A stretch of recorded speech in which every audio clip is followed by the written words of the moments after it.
Hello, my name is Lovely Esbulatao and I am my own best friend. There were times in my life where I was left alone, and there were also instances where I decided I needed the time on my own. Note that there's a big difference between these two. The former being attached with feelings of loneliness, a sense of abandonment, and longing, while the latter is something you decide onto, which is supposed to make the outcome more favorable to you. Alone, but not lonely. For me, there is no definite timeline to being alone. I was alone and lonely when I got separated from my blockmates in college, and I had a hard time making friends with other blocks. I had the same feeling first time I worked abroad, with coworkers from different countries, with different beliefs and culture.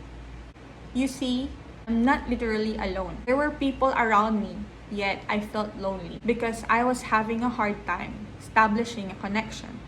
I started developing negative feelings mostly towards myself, like self-pity, fear, and lack of confidence. Negative thoughts kept me up at night. I also became more self-conscious, afraid of judgment. I felt like a robot, like I can't be me. I was totally losing myself in the process.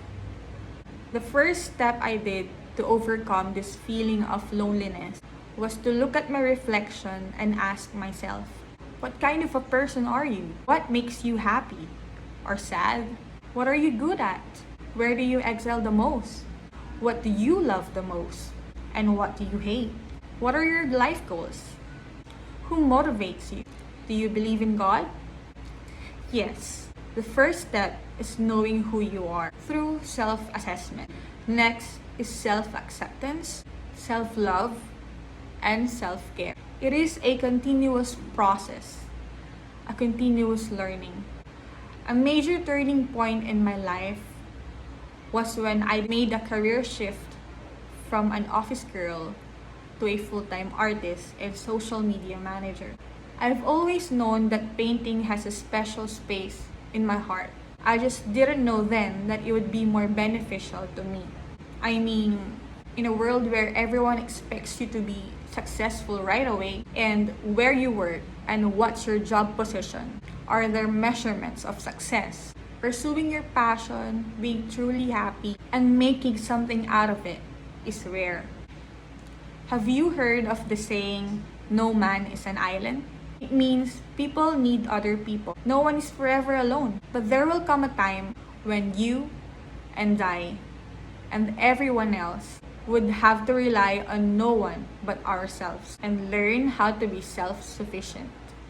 Once you know who you truly are, accepted your flaws and tried to improve them, loved yourself enough, believe in your capacity to grow, and become your own best friend, then everything else shall follow.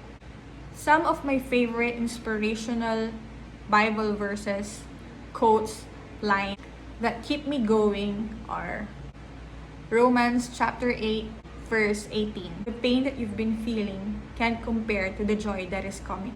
Also, I like to always remind myself that the best is yet to come, and self-love ain't selfish.